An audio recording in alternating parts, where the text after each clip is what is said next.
సంఘం కొరకు ప్రార్థించడం, దేశం కొరకు ప్రార్థించడం, గ్రామం కొరకు ప్రార్థించడం, మరి ముఖ్యంగా సెరసలలో మ్రగ్గిపోతున్నటువంటి ఖైదీల కొరకు ప్రార్థించమనడం, అంతేకాకుండా హాస్పిటల్స్లో ఉన్న పేషెంట్స్ కొరకు ప్రార్థించడం, విశ్వాసుల కొరకు, సేవకుని కొరకు, సంఘము కొరకు ప్రార్థించడం, ఇవన్నీ కూడా సంఘ క్షేమాభివృద్ధి కొరకు దోహదపడే అంశాలు. అయితే ఇలా మీరు ప్రార్థిస్తే ఆత్మ ఫలాలు, ఆత్మవరాలు మనం పొందుకుంటాం. వరాలు, ఫలాలు, ఇహలోక సంబంధించినటువంటి ఫలము వేరు, పరలోకానికి సంబంధించినటువంటి ఫలము వేరు. శరీరానికి సంబంధించినటువంటి ఫలము వేరు, ఆత్మకు సంబంధించినటువంటి ఫలము వేరు. ఇప్పుడు నేను మిమ్మల్ని ఒక క్వశ్చన్ అడుగుతున్నాను. మనము శరీరానుసారులమా, ఆత్మానుసారులమా? నిజంగా మనము ఆత్మానుసారులమే. మనము శరీరానికి సంబంధించినటువంటి వారము కాము, ఆత్మకు సంబంధించినటువంటి వారము మనము. ఎందుకంటే ఆత్మలో మనము అంటుగట్టుబడి ఉన్నాము. దేవుని ఆత్మతో, యేసుక్రీస్తు ప్రభు యొక్క ఆత్మతో మనము అంటుగట్టుబడి ఉన్నాము. ఒక్క ఆత్మలో బాప్తిసం పొందుకున్నాం కాబట్టి మనం ఆత్మానుసారులము. 1 కొరింథీ 12వ అధ్యాయము 13వ వచనం చూద్దాం. ఎలాగనగా యూదులమైనను, గ్రీసు దేశస్థులమైనను, దాసులమైనను, స్వతంత్రులమైనను, మనమందరము ఒక్క శరీరములోనికి, ఒక్క ఆత్మయందే బాప్తిస్మము పొందితిమి. మనం ఎవరమైనప్పటికీ, ఒకవేళ మన స్వతంత్రులమైనా లేకపోతే దాసులమైనా, మనం ఏ ప్రాంతము వారైనా, ఏ ఇంటి వారైనా, పురుషులైనా స్త్రీలైనా, మనము ఆత్మలో, ఒకే ఆత్మలో బాప్తిస్మం పొందుకున్నాం, ఒకే ఆత్మలో పానము చేసి ఉన్నాం. కాబట్టి మనము ఆత్మానుసారులము, శరీరానికి సంబంధించిన వారము కాదు. ఎందుకంటే మనం గొర్రె పిల్ల యొక్క రక్తములో కడగబడ్డాం కాబట్టి, అనగా యేసుక్రీస్తు ప్రభు యొక్క రక్తములో మనం కడగబడ్డాం కాబట్టి మనము ఆత్మానుసారులమే. ఇంకొక మాట మనం చూద్దాం. యోహాను సువార్త 17వ అధ్యాయము 16వ వచనం. యేసు ప్రభు అంటున్నాడు, నేను లోక సంబంధిని కాదు, కనుక వారు కూడా లోక సంబంధులు కాదు. దేవునికి మహిమ కలుగునుగాక. యేసు ప్రభు చెప్తున్నాడు, నేను లోక సంబంధిని కాదు కాబట్టి నా పిల్లలు కూడా లోక సంబంధులు కాదు. దేవునికి మహిమ కలుగునుగాక. అంతే కదండి. మన తండ్రి ఏంటో మనం అంతే. మన తండ్రిది ఏ గోత్రమో మనది అదే గోత్రం వస్తుంది. మన తండ్రిది ఏ రక్తమో మనకి అదే రక్తం వస్తుంది. అవునా కాదా? మన తండ్రిది ఏదైతే ఉందో అదే మనకి వారసత్వంగా వస్తుంది. కాబట్టి మన తండ్రి అయిన దేవుడు ఈ లోక సంబంధి కాదు, కనుక మనము కూడా ఈ లోక సంబంధులము కాము, మనము శరీర సంబంధులము కాము. రోమా 8:9 చూడు ఒకసారి. మనము శరీర స్వభావం కాదు, ఆత్మ స్వభావం అని అర్థమవుతుంది. దేవుని ఆత్మ మీలో నివసించుతున్న ఎడల మీరు ఆత్మ స్వభావము గలవారే, శరీర స్వభావము గలవారు కాదు. దేవునికి మహిమ కలుగునుగా. ఇప్పుడు దేవుడు ఏం చెప్తున్నాడంటే, మనం ఆత్మానుసారులమని మనకు ప్రూఫ్ చూపించాలి, నిదర్శనం చూపించాలి. మన శరీరానికి సంబంధం కాదు, లోక సంబంధులు కాదు అని మనకు తెలియాలంటే దేవుని ఆత్మ మనలో నివసించాలి. అర్థమవుతుందా మీకు? దేవుని ఆత్మ మనలో నివసించినప్పుడే మనము ఆత్మానుసారులము, ఆత్మ స్వభావం కలిగిన వారము, శరీర స్వభావము కలిగిన వారము కాదు. అంటే ఇప్పుడు దేవుని ఆత్మ మనలో నివసిస్తుందా లేదా అనేదే చాలా పెద్ద ప్రశ్న. దేవుని ఆత్మకు నీలో చోటుందా? దేవుని ఆత్మకు నీ హృదయంలో ప్లేస్ ఉందా? దేవుని ఆత్మకు నీ గృహములో, నీ ఇంటిలో స్థానం ఉందా? దేవుని ఆత్మను నువ్వు ఎక్కడుంచుతున్నావు? దేవుని ఆత్మను ఎలా చూస్తున్నావు? ఆత్మను ఆర్పేస్తున్నావా? ఆత్మను వెలిగిస్తున్నావా? ఇన్ని క్వశ్చన్స్ నా హృదయంలో దేవుడు పెడతా ఉన్నాడు మీతో చెప్పమని. ఇన్ని ప్రశ్నలు మీకు నేను ఇప్పుడు సంధించాను. మీ దగ్గర సమాధానం కావాలి. దేవుని ఆత్మ నీలో ఉందా లేదా? ఉంటే ఎక్కడుంది? ఎలా ఉంది? అసలు దేవుడు ఆత్మ నీలో ఉందని నువ్వు అనుకుంటున్నావా? ఉందని నీకేమైనా రుజువు ఉందా? నిజానికి దేవుని ఆత్మ నీలో ఉండగలుగుతున్నాడా? దేవుని ఆత్మ నీలో ఉండగలుగుతున్నాడా? మనం ఉంది అని సింపుల్గా సమాధానం చెప్పేస్తే సరిపోదు. ఎస్, ప్రతి ఒక్కరూ అంటారు దేవుని ఆత్మ నాలో ఉంది, పరిశుద్ధాత్మ నాలో ఉన్నాడు, పరిశుద్ధాత్మ నా హృదయంలో ఉన్నాడు. మనం చెప్పుకుంటే సరిపోదు, నువ్వు చెప్పుకుంటే సరిపోదు. దేవుడు నీలో ఉన్నాడో లేదో, అసలు దేవుడు నీలో ఉండగలుగుతున్నాడో లేదో, దేవుడు నీలో ఉండడానికి ఆ ఫెసిలిటీస్ నువ్వు ఇస్తున్నావా లేదా? ఇప్పుడు మనము ఎవరింటికైనా వెళ్ళామండి, ఎవరింటికైనా మనం వెళ్ళినప్పుడు వారు మనల్ని ఎలా చూస్తారు చెప్పండి? ఎలా చూస్తారు? ఈరోజు నీ హృదయంలో చాలా బెడ్రూమ్స్ ఉన్నాయి. నీ ఇంట్లో బెడ్రూమ్ కాదు యేసయ్యకి ఇవ్వవలసింది. అర్థమవుతుందా మీకు? మీ ఒంట్లో ఉన్న బెడ్రూమ్ కావాలి యేసయ్యకి. చెప్పాలి అందరూ కూడా. యేసయ్యకి ఏ బెడ్రూమ్ కావాలి? మన హృదయంలో, మన ఒంట్లో ఉన్న బెడ్రూమ్. నీ హృదయంలో చాలా గదులు ఉన్నాయి, రూమ్స్ ఉన్నాయి, చాలా ఉన్నాయి. యేసయ్య ఏ రూమ్లో ఉంటాడో తెలియదు కాబట్టి అన్ని రూములు ఖాళీ చేసేయాలి. అర్థమవుతుందా? అన్ని రూములు ఖాళీ చేసేయాలి. హృదయంలో ఉండేటువంటి అనేక రూములు ఉన్నాయి నీలో. యేసయ్య కొరకు ప్రతి రూముని నువ్వు ఖాళీ చేసి పెట్టేయాలి. అర్థమవుతుందా మీకు? ప్రతి రూము ఖాళీగా ఉండాలి, ప్రతి రూము శుభ్రంగా ఉండాలి, ప్రతి రూము పరిశుద్ధంగా ఉండాలి. యేసయ్య వచ్చి సెలక్షన్ చేసుకుంటాడు ఏ రూము కావాలో. నువ్వు సెలెక్ట్ చేసుకోకూడదు. నీ రూములన్నీ ఆయన కొరకు సిద్ధంగా ఉంచంతే, యేసయ్య కొరకు నువ్వు సిద్ధపరచుంచంతే. ఆయన వచ్చి నీ హృదయం అనేటువంటి సింహాసనం మీద ఆయన ఆసీనుడు అవుతాడు. నీ హృదయం అనేటువంటి ఆ పానుపు మీద ఆయన పవళిస్తాడు. నీ హృదయాన్ని మాత్రం యేసయ్యకు కంఫర్టబుల్గా, కంఫర్ట్ ఇచ్చేలాగా, అన్ని ఫెసిలిటీస్ ఉండేలాగా. యేసయ్య వచ్చి ఏమనుకోవాలంటే, అబ్బా ఇక్కడ చాలా బాగుందిరా, నేను ఇక్కడ ఉండిపోవాలనుకోవాలి. యేసయ్య ఏం చేయాలమ్మా? యేసు ప్రభు ఏమనుకోవాలి? వచ్చి అబ్బా నేను ఇక్కడి నుంచే ప్రపంచాన్ని పరిపాలిస్తాను అనుకోవాలి. యేసు ప్రభు నీ హృదయంలో ఉండి సృష్టిని పరిపాలించాలి. యేసు ప్రభు నీ హృదయంలో ఉండిపోవాలి. నీ స్వార్థం అది, నా స్వార్థం. యేసు ప్రభు నాలోనే ఉండిపోవాలి, ఎక్కడికి వెళ్ళకూడదు. యేసు ప్రభు నా హృదయంలో ఉండిపోవాలి, నా స్వార్థం అది. తప్పులేదు. ఈ స్వార్థం ఎంత ఉంటే అంత మంచిది. యేసు ప్రభు మన హృదయంలో ఉండిపోవాలి అనుకునే స్వార్థం మనందరికీ ఉండొచ్చు. నిజానికి స్వార్థం ఉండకూడదు, కానీ ఈ స్వార్థం మంచిది. ఈ స్వార్థం మాత్రం ఉండాలి అందరికీ. యేసు ప్రభు నా హృదయంలో ఉండిపోవాలి, ఎక్కడికి వెళ్ళకూడదు అనే స్వార్థం మనం ఈ కాడి నుంచి పెంచుకుందాం. మన హృదయాన్ని యేసయ్యకు అనుకూలంగా మార్చేద్దాం. నీట్గా, క్లీన్గా. శానిటైజర్తో కడిగేస్తారా? నేనైతే ఇప్పటికీ శానిటైజర్ వాడుతూనే ఉంటాను. ఇవాళ కూడా తెచ్చుకున్నాను నేను.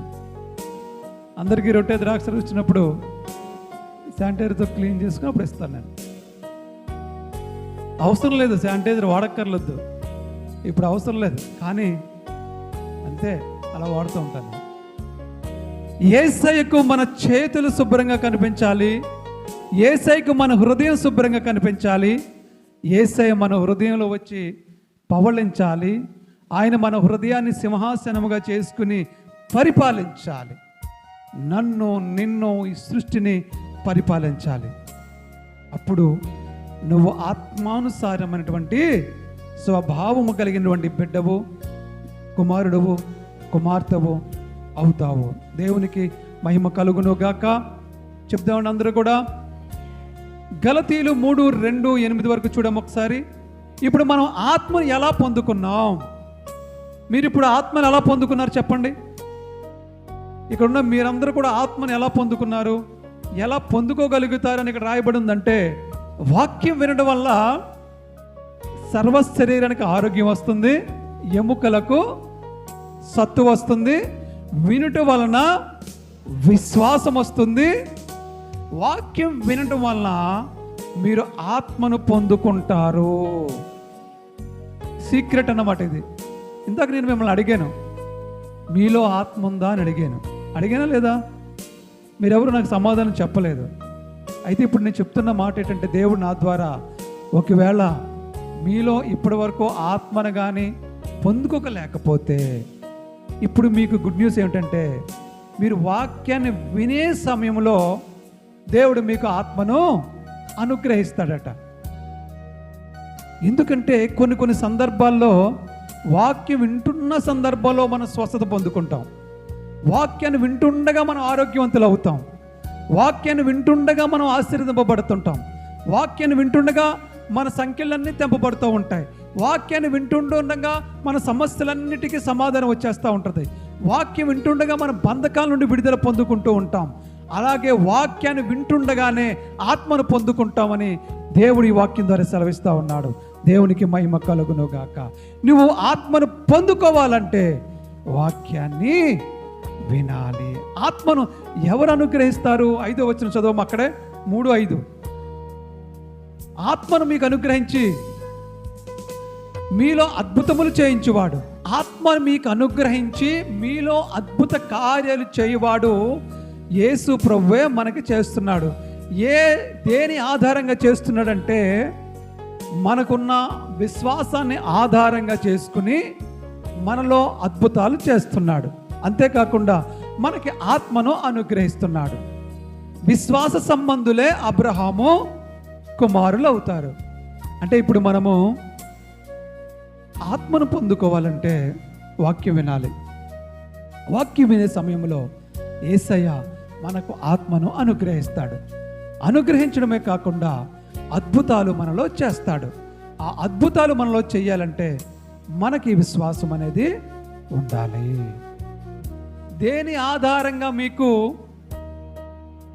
గవర్నమెంట్ దగ్గర నుంచి వచ్చే పథకాలు దేని ఆధారంగా ఇస్తున్నారు చెప్పండి ఒకసారి. ఆధార్ కార్డు ఆధారంగా ఇస్తున్నాడు. మీకు ఒక పెన్షన్ కావాలంటే ఆధార్ కార్డు ఉండాలి, ఒక లోన్ కావాలంటే ఆధార్ కార్డు ఉండాలి, బ్యాంకులో అకౌంట్ ఓపెన్ చేయాలంటే ఆధార్ కార్డు ఉండాలి. ఇప్పుడు నీకు అద్భుతాలు జరగాలంటే దేవుడు దేని ఆధారంగా చేస్తాడు అద్భుతాలు? విశ్వాసం అనే ఆధార్ కార్డు నీ దగ్గర ఉండాలి. విశ్వాసం అనే ఆధార్ కార్డు నీ దగ్గర ఉంటేనే నీలో అద్భుతాలు జరుగుతాయి. ఓకే, సరే. ఇప్పుడు మీకు 2 విషయాలు అర్థమైందని నేను అనుకుంటాను. శరీరానుసారులమా ఆత్మానుసారులు అనుకున్నప్పుడు మనం ఆత్మానుసారులని అర్థమైంది. ఆత్మ మనలో ఉన్నప్పుడే మనం ఆత్మానుసారులు అవుతాం. ఆత్మ మనలో ఉండాలంటే వాక్యాన్ని విశ్వాసంగా వినాలి. ఓకేనా? అప్పుడు ఆత్మ దేవుడు మనకి అనుగ్రహింపడతాడు. ఇప్పుడు ఆత్మ ఫలాలు ఏంటి చూద్దాం. ఇవి చెప్పి నేను ముగిస్తాను. ఆత్మ ఫలాలు ఏమిటి? ఓకే, గలతీ 5:22. ఆత్మఫలం ఏమనగా ప్రేమ, సంతోషము, సమాధానము, దీర్ఘశాంతము, దయాళత్వము, మంచితనము, విశ్వాసము, సాత్వికము, ఆశానిగ్రహము, ఇటు వాటికి విరోధమైన నియమం ఏదియూ లేదు. క్రీస్తు యేసు సంబంధులు శరీరమును దాని ఇచ్ఛలతోనూ దురాశలతోనూ సిలువ వేసి ఉన్నారు. దేవునికి మహిమ కలుగును గాక. చూడండి, ఇప్పుడు దేవుడు చెప్తున్న మాట ఏంటంటే ఆత్మ ఫలాలు గురించి చెప్తున్నాడు. ఇప్పుడు వరకు మనము ఆత్మ గురించి మాట్లాడుకున్నాం. ఆత్మ మనలో ఉందా లేదా తెలుసుకున్నాం. ఒకవేళ లేకపోతే దానికి మార్గం ఏంటో కూడా తెలుసుకున్నాం. ఆత్మ మీలో ఉందా లేదో మీకు ఎవరికి తెలియదు, అవునా? ఒకవేళ ఆత్మ మీలో లేకపోతే ఆత్మని ఎలా పొందుకోవాలని చెప్పాను? వాక్యం వినడం ద్వారా. అంటే ఎలా వినాలి?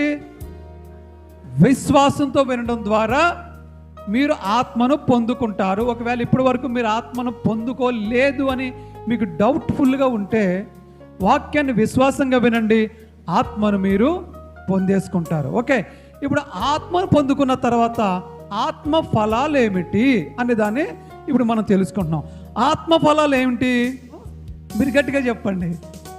ప్రేమ, సంతోషము, సమాధానము, దీర్ఘశాంతము, దయాళత్వము, మంచితనము, విశ్వాసము, సాత్వికము, ఆశానిగ్రహము. 9 ఉన్నాయండి. 9. ప్రేమ. ప్రేమ మనలో ఉందనుకోండి, ప్రేమ సమస్త, మళ్ళీ చెప్పాలి, ప్రేమ సమస్త దోషములను కప్పివేయును. ఎవరి దోషాలు అంటే నా దోషాలు నేనే కప్పుకుంటే గొప్పతనమా? ఎవరి దోషాలు కప్పాలి నేను? నీ మీద నాకు ప్రేమ ఉంటే నువ్వు నా ఎడల చేసిన అపరాధాన్ని కూడా నేను ఏం చేయాలి? క్షమించేసేసి దానికి కప్పెట్టేయాలి, అంతే, గంపేసి. అవునా? అలాగే మీ పక్కన వాళ్ళు నువ్వు ఆవిడ ఎవరైనా మనము ఇంకొకరి మీద ప్రేమ మనకుంటే, మనకు ఎవరి మీద అయితే ప్రేమ ఉందో వాళ్ళ దోషాలని మనం క్షమిస్తాం. అలాగే మన మీద వాళ్ళకి ప్రేమ ఉంటే మన దోషాలని వాళ్ళు క్షమిస్తారు. ఇప్పుడు యేసయ్యకు మన మీద ప్రేమ ఉంది కాబట్టి మన దోషాలను ఏం చేస్తున్నాడు ఆయన? అందరూ చెప్పాలి, ఏం చేస్తున్నారు? తీసేస్తున్నాడు ఆయన.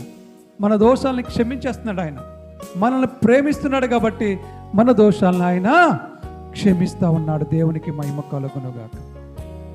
ఒక స్కూల్లో ఒక టీచర్ పిల్లలకి హోంవర్క్ ఇచ్చిందంట.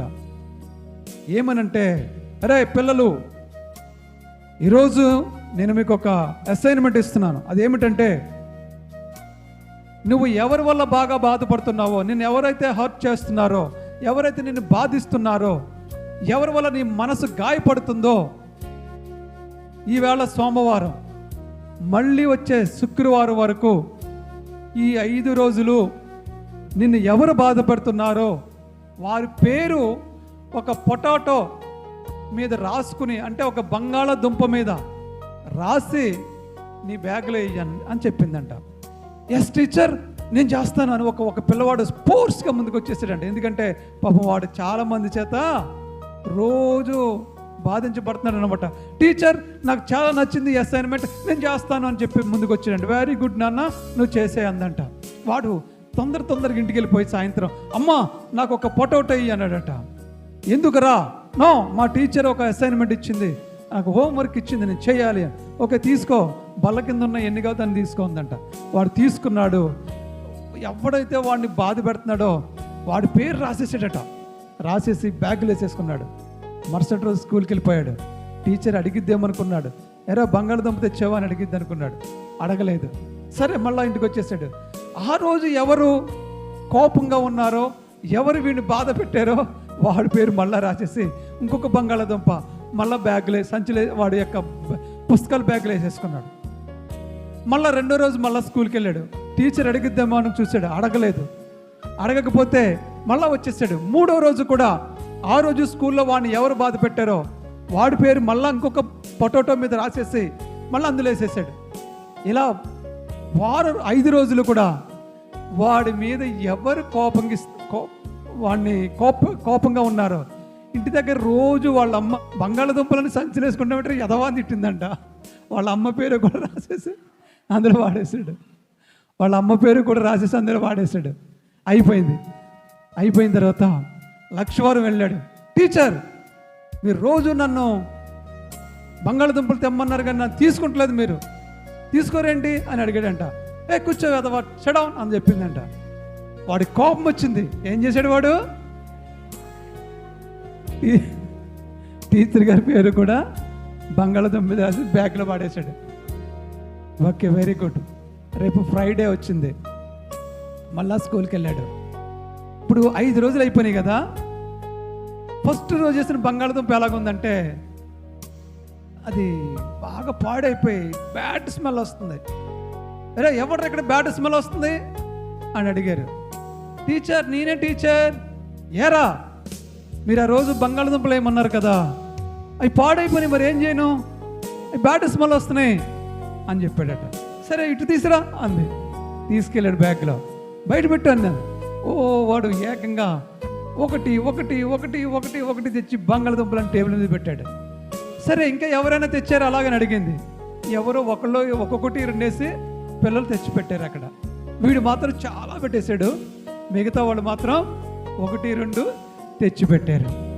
ఇప్పుడు విషయం ఏమిటంటే, ఈ వేసిన వాడు బ్యాగ్లోంచి బయటికి తీసేటప్పుడు అడుగునున్నటువంటి బంగాళదుంపలను ఏమైపోయినాయండి, కుళ్ళిపోయి పాడైపోయి బ్యాడ్ స్మెల్ వల్ల క్లాస్ రూమ్ అంతా కూడా ఏమైపోయిందండి, చెడిపోయిందంతా కూడా. ఇప్పుడు చెప్పింది టీచర్, ఒరే ఏంట్రా అలా వాసన వస్తున్నాయని అడిగింది. ఏమో టీచర్, పాడైపోతే వాసన రావా అన్నది.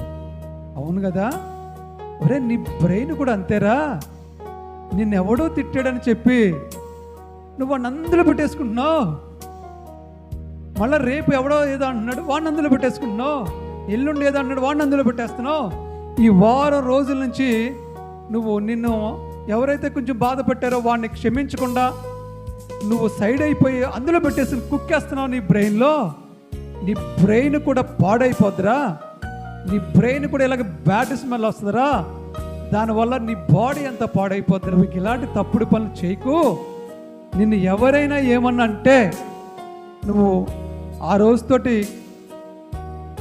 సమాధానం పడిపోయి క్షమించేసేసి విడిచిపెట్టేస్తే అప్పుడు నీ బ్రెయిన్ అంతా ఎలాగుంటుందంటే ఫ్రెష్గా ఉంటుంది, చాలా హ్యాపీగా ఉంటావు నువ్వు. కాబట్టి అందరి దోషాలని కూడా క్షమించే గుణాన్ని నువ్వు కలిగి ఉండు అని చెప్పింది టీచర్. కాబట్టి మీరు దీన్ని బట్టి నేర్చుకోవాల్సింది ఏంటి చెప్పండి. ఇప్పుడు ఒకవేళ ఎప్పుడైనా ఎవరికైనా ఒకరికి కోపాలు వచ్చినా కానీ మనం ఏం చేస్తామంటే సాయంత్రానికి కోపపడు కానీ